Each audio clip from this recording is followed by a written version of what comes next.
Good evening, and welcome to another episode 3 of the Therapeutic MMA Podcast. And I'm joined here with my first guest, Nasty Nathanial Williams. What it do?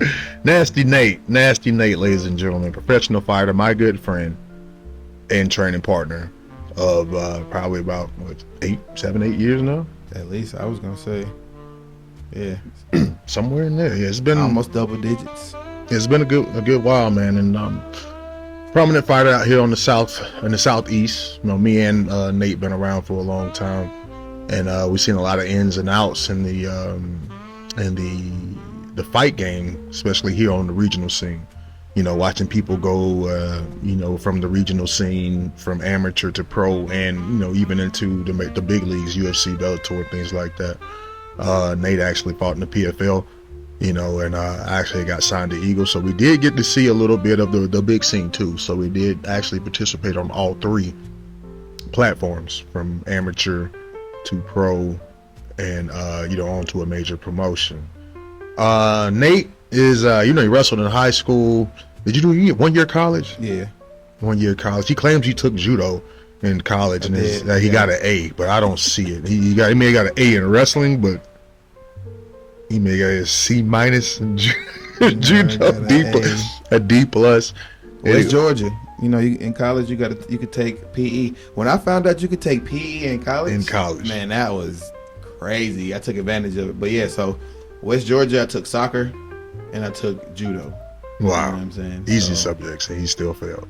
Judo, he failed judo. Crazy A. And then it was messed up because, well, not messed up, my homies, but my old roommates, they would come to watch judo, to watch my class, but they would only get hyped when I got slammed, when it was my turn to get thrown.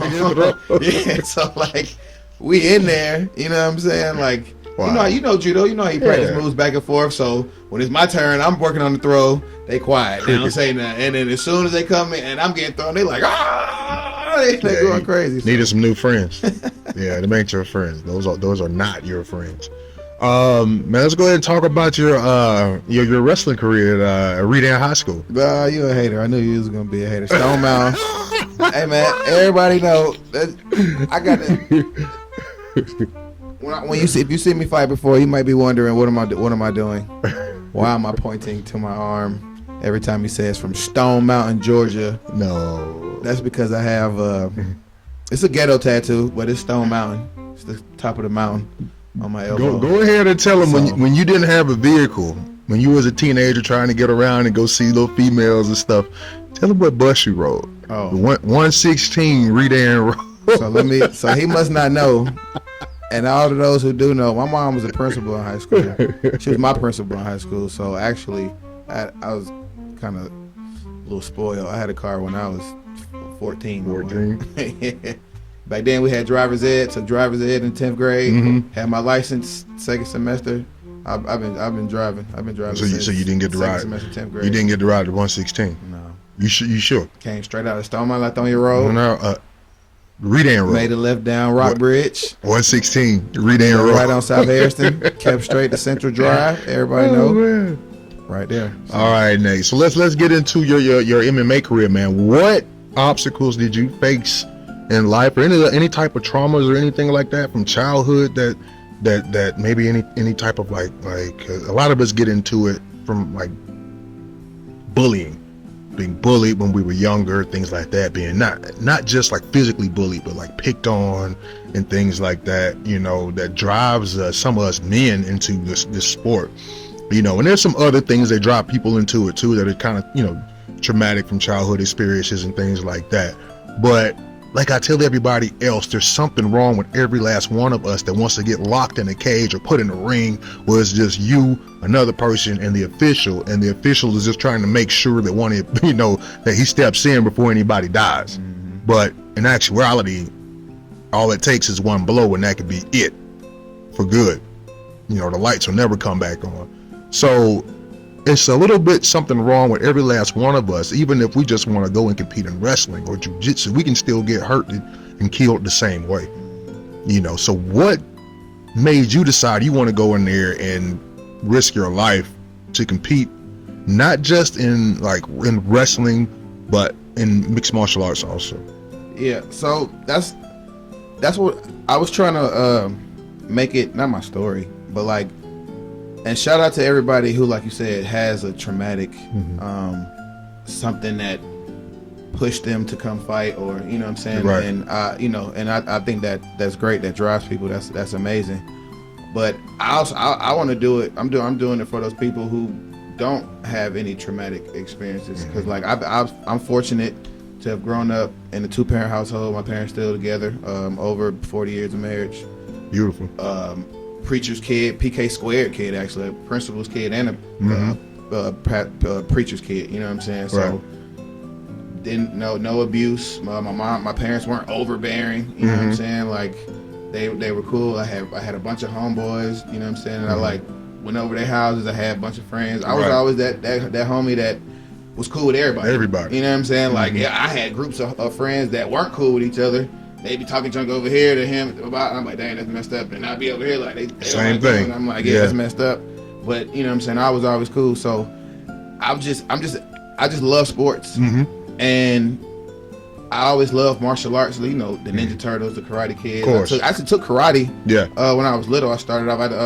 I went to a yellow belt. Not, you know what I'm saying, a yellow belt right there in the Redan Kroger and Redan Plaza. The Kim brothers. Redan, see, told you was from Redan. Told on himself. Yep. But over there. But so you know, I was just always into martial arts as a kid, and really. Like I said, I wrestled in high school, wrestled in college for a little bit. I had a partial wrestling scholarship, and when I say partial, it was they paid for my books and they paid for my meals. Right. So I was still coming out of the pocket.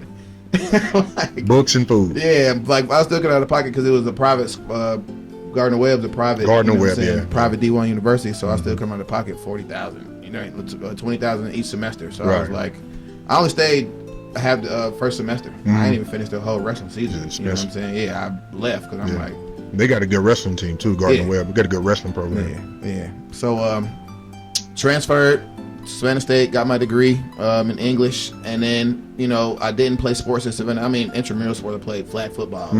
We were trying to do a grant for a wrestling team, but it never got, you know, because I majored in English. We were trying to have a grant for a wrestling team, but all the paperwork never got pushed through by the time I was about to graduate. Right. So graduated, and then after I graduated, I literally was like, man, I still have the urge to compete. You know what I'm saying? I was like, I'm too far removed to go to the Olympics. Right. I played football in high school, played football all my life. You know what I'm saying? I'm like, I'm too far removed to go to the trial for the NFL. Right. And then, but I also played baseball. I played baseball for a long time. But I stopped in the 8th grade because I got burnt out. You know what I'm saying? But it was really good. In the all-star team, travel team, that whole nine.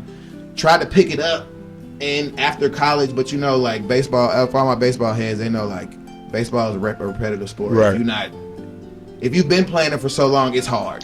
So you haven't picked it up in so long and trying to pick it back up, it's hard. Played the men's league for a while, but was on the all-star team in the men's league. Actually went down to Clearwater. They have this called the American Baseball Institute. Right. So that's down there for people who trying to make it. You know what I'm saying? They get picked up. They can get picked up to the pros from there. Went down there. I went down there for a week. It was like $700 for the week. Was down there, and after I was getting ready to leave, they always give you an exit interview evaluation. And Buddy was like, "You got what it take to play pro ball." He was like, "But we got to develop your skills more. You need to be down here for like a couple months." And I was like, you can't afford it. I was like, well, yeah. Appreciate it, bro. You know what I'm saying? I thought I was going to get signed in a week or something. You know, you got these big aspirations, you know what I'm saying? So I'm like, I'm finna go down here, show these folks what it is, get signed. But no. But so came back and just like still had the urge to compete. And I'm like, all right, what's the next best thing? MMA.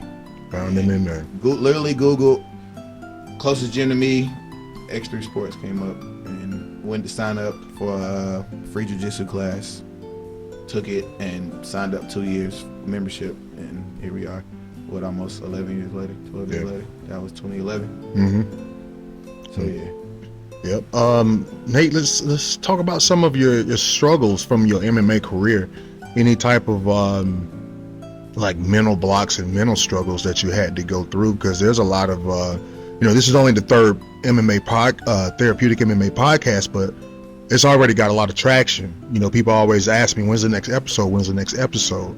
So there's a lot of people with a lot less experience than you and I that are listening, and they could be going through some of the same troubles and struggles that you're going. Matter of fact, they are. As people talk to me all the time. That's why I started this podcast, so the audience and people in the audience, especially in the Southeast on the regional scene, can kind of get some of their questions answered, and then realize that what they're going through is normal. We have went through the exact same thing, and we can give you some insight on that. So Nate, can you elaborate on anything like that?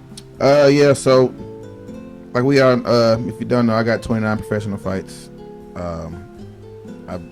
I've only been fighting. I turned pro in 2016, so I haven't been even a pro for more than 8 years or whatever. But I'm 15 and 14, and it's if you saw me in the gym or talked to anybody that I fought in the gym or trained within the gym, they would let you know that I'm not a journeyman type fighter.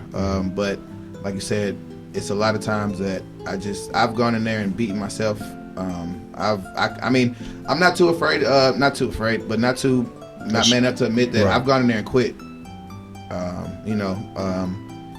Had a job, maybe a good job, or you know what I'm saying, stresses at home from the divorce, going through divorce. You know what I'm saying, that took a heavy toll.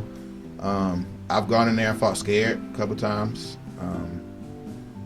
And then when you go back and watch the fight after, you're like, oh my God. Yeah. All I had to do was, so like you mentioned, not breaking news, but I haven't really disclosed to many people. Like you mentioned, I fought in the PFL. When I went in there, actually, I fought scared as hell in that fight.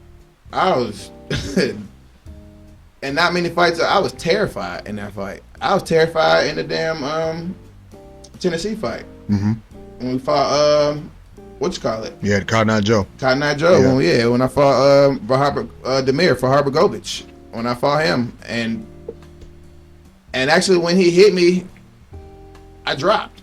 He didn't drop me. I looked for a way out. Yeah. You know what I'm saying? And like, it's been a lot of times I've just not been in the right mental space. You know what I'm saying? And that's hard when, you know, somebody's coming in there already trying to take your head off. Right. And then in a fight, you kind of expect not to have for some reason you expect not to have adversity.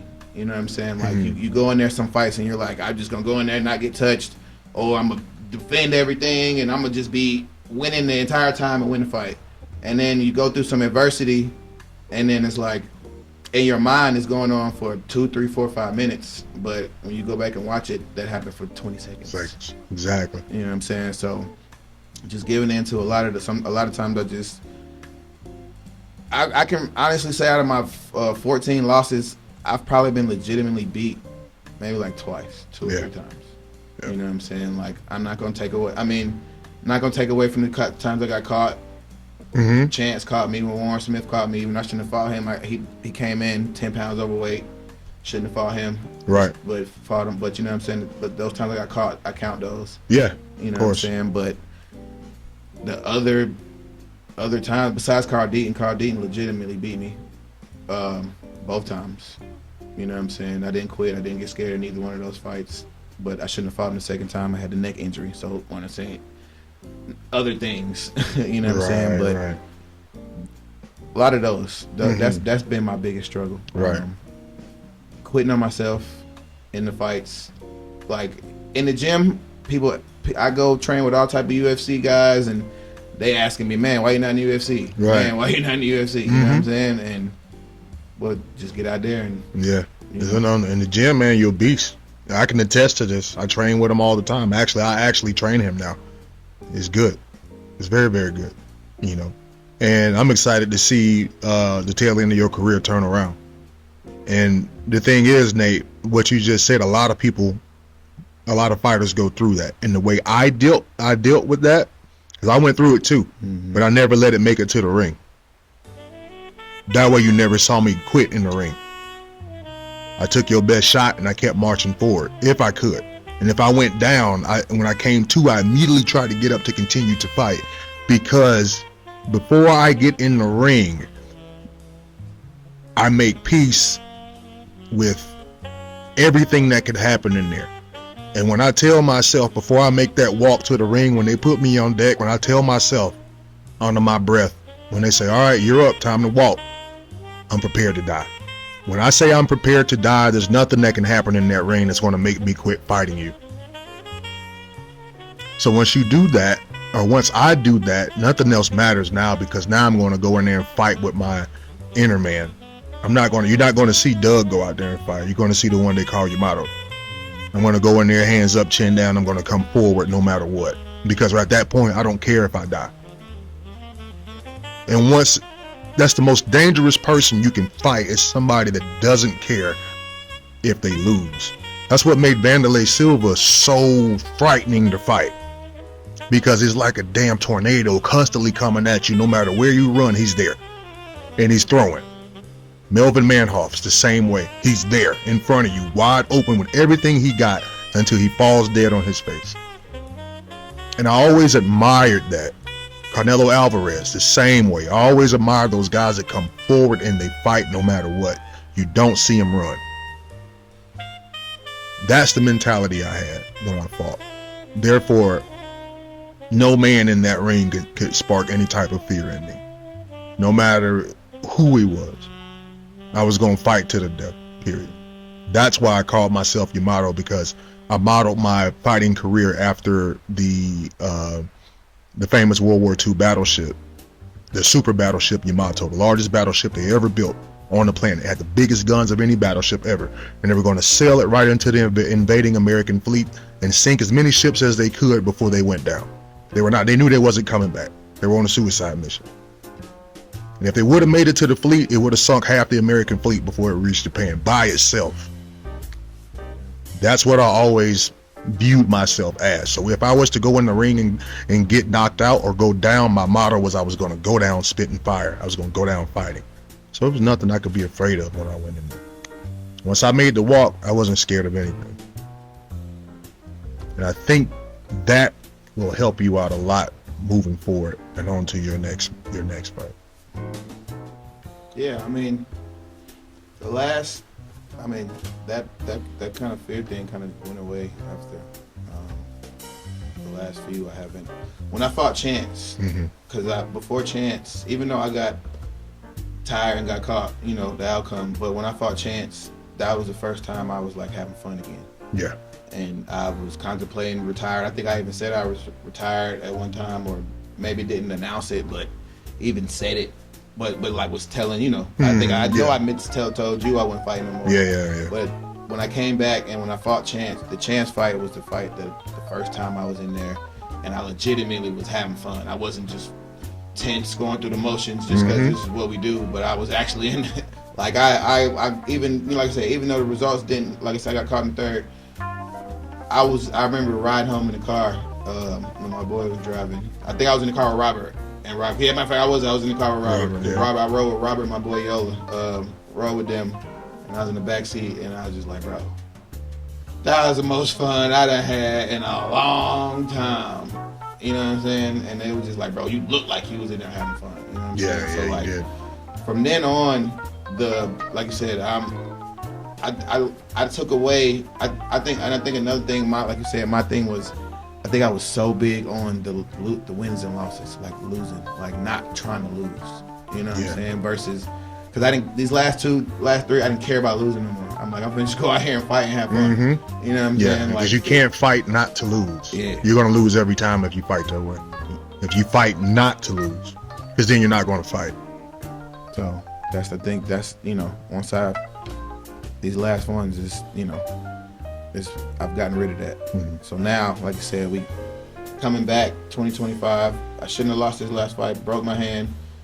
It is what it is. It was a beautiful performance, got tired, got caught. You know what I'm saying? Beautiful performance, though. Take nothing away from it. I was touching with one hand.